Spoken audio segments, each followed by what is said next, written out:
Hello friends, எல்லோருக்கும் வணக்கம். Welcome to young investor channel. Actually market leave தான், but இருந்தாலும் பார்த்தீங்கன்னா சில இம்பார்ட்டன்ட் அப்டேட்ஸ் எல்லாமே கண்டினியூஸாக டிஸ்கஸ் பண்ணிட்டு இருக்கிறோம். அது இல்லாமல் நாளைக்கு மார்க்கெட் ட்ரெண்ட் எப்படி இருக்கும், நாளைக்கு என்னென்ன ஸ்டாக்ஸ்லாம் ஃபோக்கஸில் இருக்கும் அப்படின்னு சொல்லி பார்க்கும்போது ஃபர்ஸ்ட் பார்த்தீங்கன்னா ரிலையன்ஸ் இண்டஸ்ட்ரீஸ். அதில் என்ன அப்டேட் வந்திருக்குன்னா, அவங்க Navi Mumbai second day private limited அதில் ஒரு 74% ஆஃப் த ஈக்விட்டி ஸ்டேக் 1628 கோடிக்கு அக்யூசிஷன் பண்ணியிருக்காங்க. ஸோ இது மகாராஷ்டிராவில் city and industrial development corporation அங்கேருந்து அக்யூசிஷன் பண்ணியிருக்காங்க. ஸோ ஓவரால் இது ரிலையன்ஸ் இண்டஸ்ட்ரீஸ் நாளைக்கு மார்க்கெட்டில் ஃபோக்கஸில் இருக்க சான்ஸ் இருக்குது. பட் ரிலையன்ஸ் இண்டஸ்ட்ரீஸில் இப்போதைக்கு கை வைக்க வேண்டாங்கிறது என்னோட கருத்து. பயோகான் நாளை ஃபோக்கஸில் இருக்கும்.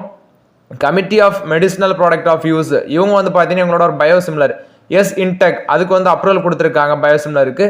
மேபி இது யூரோப் மார்க்கெட்டில் அவங்களோட ஃபுட் பிரிண்டை எக்ஸ்பேண்ட் பண்ணுறதுக்கு. ஸோ ஓவராலாட்டு நாளைக்கு பயோகானும் ஃபோக்கஸில் இருக்கும். ஆரோபிண்டோ ஃபார்மா அவங்களோட ஜெஃப்லிட்டி அப்படிங்கிற ஒரு பயோசிமிலருக்கும் அப்ரூவல் கிடச்சிருந்துச்சு. ஸோ அது அவங்களோட சப்சிடரியோட கியூரடெக் பயாலஜிக்ஸ் அது மூலமாட்டு அப்ரூவல் வாங்கியிருந்தாங்க. ஸோ ஓவராலாட்டு ஆரோபிண்டோ ஃபார்மா நாளைக்கு ஃபோக்கஸில் இருக்கும். Bharat 4G 25% of the equity stake Edge labs அதில் 2.5 மில்லியன் யூரோக்கு அக்யூசிஷன் பண்ணியிருந்தாங்க.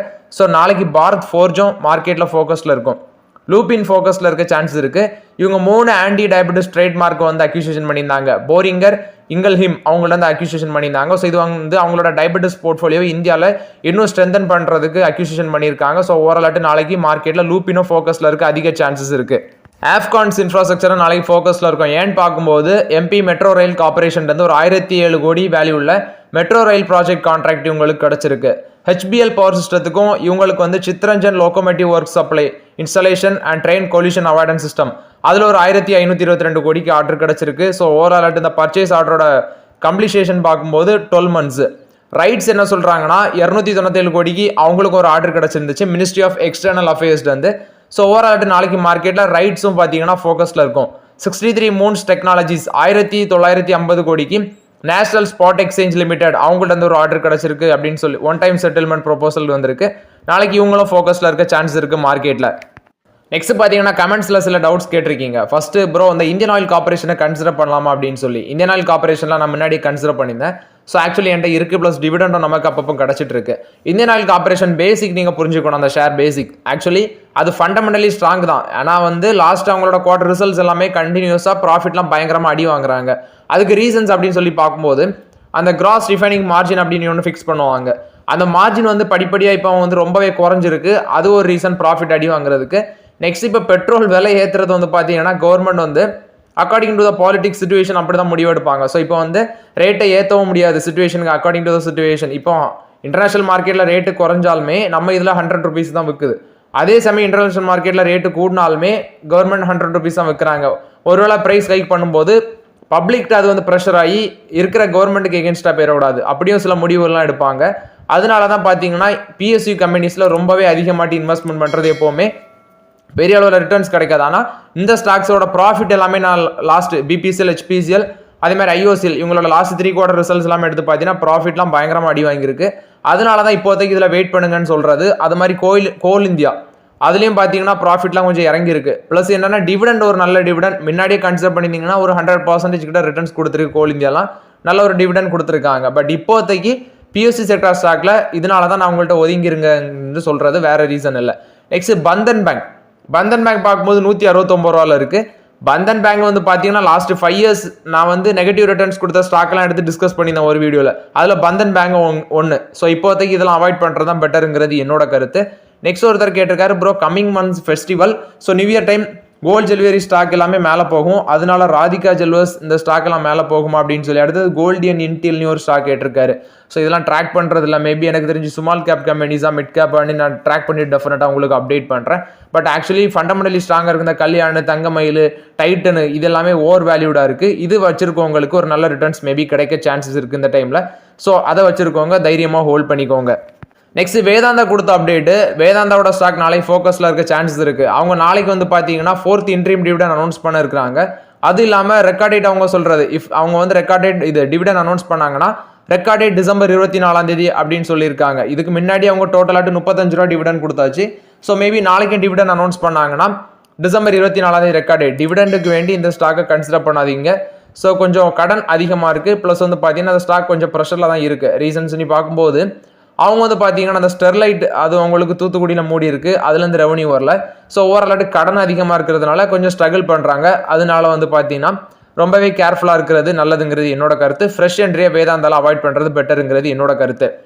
நெக்ஸ்ட், இன்வெஸ்ட்மெண்ட் பண்ணாதீங்க, பிச்சை எடுக்க சொல்றியா நீ அப்படின்னு சொல்லி ஒருத்தர் கமெண்ட் பண்ணியிருக்காரு. ப்ரோ ஆக்சுவலி நான் அப்படி சொல்லலை. நான் என்ன சொன்னேன்னா அந்த நியூஸை உங்கள்கிட்ட ஷேர் பண்ணனே தவிர நான் உங்களை அப்படி பண்ணுங்க ஒன்றுன்னு சொல்லவே இல்லை. அந்த நியூஸை தான் உங்கள்கிட்ட ஷேர் பண்ணனே தவிர நீங்கள் அப்படி பண்ணுங்கன்னு நான் வீடியோவில் சொல்லவே இல்லை.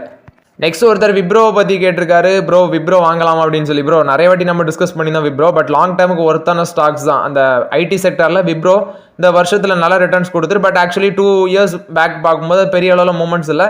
ஸ்லோவாக நிறைய பேர் ஆப்பர்ச்சுனிட்டி யூஸ் பண்ணோம் விப்ரோவில். இந்த வருஷத்தில் ஐடி ஸ்டாக்ஸ் அந்த 4 ஐடி ஸ்டாக்ஸ் எடுத்து பார்த்தீங்கன்னா விப்ரோ 47% மேலே ரிட்டர்ன்ஸ் கொடுத்துருக்கு. டிசிஎஸை விட அதிக ரிட்டர்ன்ஸ் கொடுத்துருக்கு. அதனால ஆல்ரெடி வாங்கினவங்க வச்சுக்கோங்க. எகெயின் ஆப்பர்ச்சுனிட்டி ஒரு 450 ரூபாய் கீழே அப்படி வரும்போது விப்ரோவில் பார்க்கலாம். பட் இப்போதைக்கு விப்ரோவில் வெயிட் பண்ணுறத தவிர ஆப்பர்ச்சுனிட்டி இல்லைங்கிறது என்னோட ஒப்பீனியன். ஆப்பிளோட ஐஃபோன் கொடுத்த அப்டேட்டு. ஸோ ஆப்பிள் ஐஃபோன் என்ன சொல்கிறாங்கன்னா ஃபாக்ஸ்கான் வந்து ஏர்பாட்ஸ் வந்து ஹைதராபாத்தில் ப்ரொடியூஸ் பண்ண இருக்கிறாங்க அப்படின்னு சொல்கிறாங்க. மேபி 2025 ஏர்லியே ஸ்டார்ட் பண்ணிடுவாங்க அப்படின்னு சொல்கிறாங்க. ஸோ ஃபாக்ஸ்கான் வந்து ஏர்பாட்ஸை வந்து ஹைதராபாத்தில் மேனுஃபேக்சர் பண்ண இருக்கிறாங்க அப்படிங்கிற அப்டேட் கொடுத்துருக்காங்க. நெக்ஸ்ட் பார்த்தீங்கன்னா டாடா ஸ்டீல் கொடுத்த அப்டேட்டு. டாடா ஸ்டீல் வந்து என்எம்டிசி, நெக்ஸ்ட் வந்து ஓஎம்சி, ஒடிசா மைனிங் கார்பரேஷன், இவங்க ரெண்டு பேருக்கு முன்னாடி ஒரு பார்ட்னர்ஷிப்பில் வராங்க. எதுக்குன்னு பார்க்கும்போது டாடா ஸ்டீலுக்கு வந்து அயன் ஓர் சப்ளை பண்ணுறதுக்கு இந்த 2 கம்பெனிஸுமே ஃபியூச்சரில் ஒரு நல்ல இம்பார்ட்டன்ஸ்னால இவங்களோட ஒரு பார்ட்னர்ஷிப்பில் வராங்க. ஸோ டிஸ்கஷனில் தான் இருக்கிறாங்க. இப்போதைக்கு டிஸ்கஷனில் இருக்கிறாங்க. மேபி பார்ட்னர்ஷிப் கன்ஃபார்ம் ஆக சான்சஸ் இருக்குது. எதுக்குன்னு பார்க்கும்போது டாடா ஸ்டீல் அவங்களோட domestic steel manufacturing capacity increase பண்ணுறதுக்கு இவங்கள்ட்ட அயன் ஓர் சப்ளை எதிர்பார்க்குறாங்க ஃபியூச்சருக்கு. ஸோ ஓவரால் இது வந்து டாடா ஸ்டீல், என்எம்டிசி, ஓஎம்சி கொடுத்த அப்டேட்டு. நெக்ஸ்ட் ரிலையன்ஸ் கேபிட்டலை வந்து பார்த்தீங்கன்னா ஐஐஹெச்எல், அதாவது இண்டஸ்இன், நெக்ஸ்ட் அது ஐஐஹெச்எல் அதோட ஃபுல் ஃபார்ம் பார்க்கும்போது இண்டஸ்இன் இன்டர்நேஷனல் ஹோல்டிங்ஸ் லிமிடெட், இவங்க வந்து அக்யூசிஷன் பண்ண போகிறாங்க அப்படின்னு சொல்லியிருந்தாங்க. ஸோ அந்த அக்யூசிஷன் பார்க்கும்போது ஜான்வரி எண்டில் கம்ப்ளீட் ஆகும் அப்படின்னு சொல்லியிருக்காங்க. ஸோ ரிலையன்ஸ் கேபிட்டலோட சப்சிடரிஸும் பார்த்தீங்கன்னா மேபி மிட் 2026 2027 அதில் வந்து லிஸ்டட் ஆக சான்சஸ் இருக்குது அப்படின்னு அந்த ஆர்டிக்கலில் சொல்லியிருக்காங்க. ஸோ ஓவரால் இது வந்து அனில் அம்பானி குரூப்பான ரிலையன்ஸ் கேபிட்டலை IndusInd international holdings limited take over பண்ணுறது ஜான்வரி எண்டில் கம்ப்ளீட் ஆகும் அப்படின்னு சொல்லியிருக்காங்க. ஏப்ரல் டு அக்டோபர் பீரியடில் இந்த கோலோட இம்போர்ட் பார்க்கும்போது 4% வரைக்கும் இன்க்ரீஸ் ஆயிருக்கு. 162 மில்லியன் டன்ஸாக இருக்குது. சேம் பீரியட் லாஸ்ட் இயரை கம்பேர் பண்ணும்போது இது அதிகரிச்சிருக்கு. பட் அக்டோபரில் கோல் இம்போர்ட் வந்து 14.4% ட்ராப் ஆயிருந்துச்சு. அதே சேம் பீரியட் லாஸ்ட் இயரை கம்பேர் பண்ணி பார்க்கும்போது அப்படின்னு சொல்லியிருக்காங்க. ஸோ ஓவரால் இது வந்து கோல் இம்போர்ட்டை பொறுத்த வரைக்கும் அப்டேட்டு. அதே கோக்கிங் கோல் இம்போர்ட்டை பார்க்கும்போது 4.45 மில்லியன் டன்ஸு, அதுவும் சேம் பீரியட் லாஸ்ட் இயரை கம்பேர் பண்ணும்போது இன்க்ரீஸ் ஆயிருக்கு அப்படின்னு சொல்லியிருக்காங்க. நான் கோக்கிங் கோல் இம்போர்ட் செப்டம்பரில் 13.24 மில்லியன் டன்ஸு, கோக்கிங் கோல் வந்து 3.39 மில்லியன் டன்ஸாக இருந்திருக்கு அப்படின்னு சொல்லியிருக்காங்க. அல்ட்ராடெக் சிமெண்ட் கொடுத்த அப்டேட்டு. ஃபர்ஸ்ட் இவங்க பார்த்தீங்கன்னா ஆதித்யா பிர்லா குரூப் கம்பெனி தான். இவங்க ஒரு பிளானுக்கு வராங்க. பைலட் ப்ராஜெக்ட் பேசிஸில் இந்த மினரல் ஜிப்சம் இருக்குல்ல, அதை வந்து national waterway 1 Ganga Bhagirathi Hooghly river system மூலமாட்டு, அதாவது வாட்டர்வே மூலமாட்டு இந்த ஜிப்சம் வந்து டிரான்ஸ்போர்ட் பண்ண இருக்கிறாங்க அப்படின்னு சொல்கிறாங்க. நேஷனல் வாட்டர்வே மூலமாட்டு இது வந்து பார்த்தீங்கன்னா ஒரு மைல்கல் மாதிரி தான். ஆக்சுவலி வாட்டர்வே மூலமாட்டு ஜிப்சம் வந்து பெரிய அளவில் வந்து டிரான்ஸ்போர்ட் பண்ண இருக்கிறாங்க அப்படின்னு சொல்கிறாங்க. இது வந்து அல்ட்ராடெக் சிமெண்ட் கொடுத்த ஒரு பாசிட்டிவ் அப்டேட்டு. ஸோ இது வந்து இண்டஸ்ட்ரி ஃபர்ஸ்ட் அப்படின்னு சொல்லி மென்ஷன் பண்ணியிருக்காங்க. அல்ட்ராடெக் சிமெண்ட் இதை சக்ஸஸ்ஃபுல்லாக பண்ணாங்கன்னா மேபி ஃபியூச்சரில் இது இன்னும் இன்க்ரீஸ் பண்ண சான்சஸ் இருக்குது. யூபிஎல் கொடுத்த அப்டேட்டு. யூபிஎலோட சாஸ்டெக் அது ஒன்று இருக்குது, அதாவது எஸ்ஏஎஸ். இது வந்து பார்த்தீங்கன்னா உங்களோட அக்ரிகல்ச்சர் டிபார்ட்மெண்ட்டில் வரும். எப்படி ஐடிசி பார்த்தீங்கன்னா அக்ரிகல்ச்சருக்கு வந்து இந்த வெதர் ரிப்போர்ட்டு, நெக்ஸ்ட் வந்து அவங்கள்ட்ட டேரக்டாக லிங்கில் இருந்து ப்ராடக்ட்ஸ் எல்லாமே வாங்குறாங்களோ அது மாதிரி யூபிஎலும் இருக்கிறாங்க.